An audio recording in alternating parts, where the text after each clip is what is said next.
Hey, this is Brooks with Character Design Forge. Breaking your characters into segments is one of the best ways to add some visual interest and really make them dynamic. So let's talk about why and how. So this idea of segmenting our characters up stems back from the principle of character design that we call proportion. Now, if you're coming at proportion, the definition of it from a realistic drawing standpoint, this is all about getting things the right size in relation to one another. But as soon as we look at it from a character design standpoint or from a stylized standpoint, it takes on a different meaning. In character design, proportion becomes a choice along with balance to exaggerate or accentuate various parts of a design. You're now making things bigger or smaller in relation to each other on purpose. Looking at a character design of your own, though, you might notice a large empty space or an area within the character's shapes without any kind of visual break. And this is where segmentation helps. So as an example, compare this earlier design of this parcel character with a newer one. In the original, the character's coat is exactly the same from the shoulders to the waist.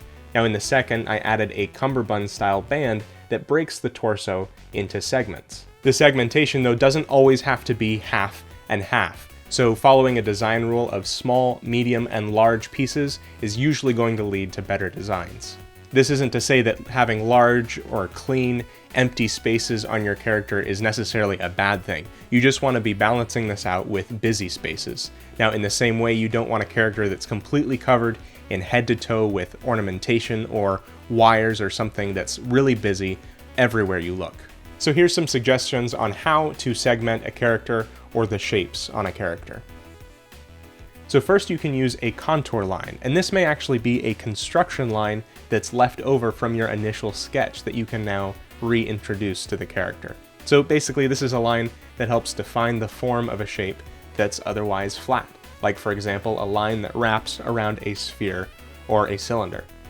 So for this little character, we don't really know if he's flat or if he's made up of cubes, but now there's this interest added with this segmentation because of our line that tells us he's a little rounder. It also breaks up his shapes a little bit. The second suggestion is to add diagonal lines or bands to your shape. This can also help define what is an otherwise flat shape. So with the example here, a small sash or bandolier across this character helps break up the shapes, adds a little interest.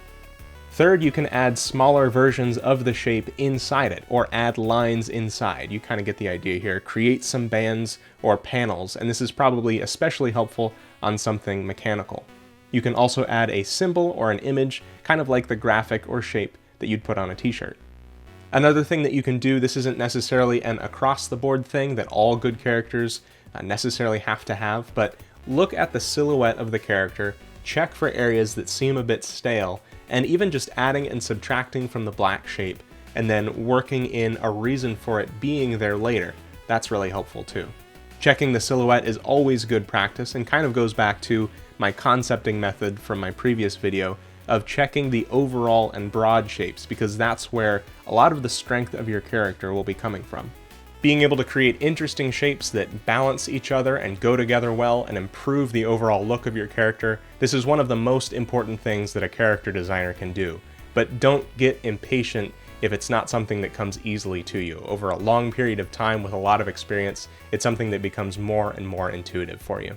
I make new videos every week on Character Design Forge. Subscribing lets you know when new videos are made available. My course is called Learn Character Design. The link is in the description if you're interested in knowing more about that. And I also have a Patreon if this is entertaining or educational for you. That helps support me. Also, very, very soon, we'll have a new show on this channel, and I'm very excited about that. Can't wait for you to see it. Thank you for watching, and have fun creating.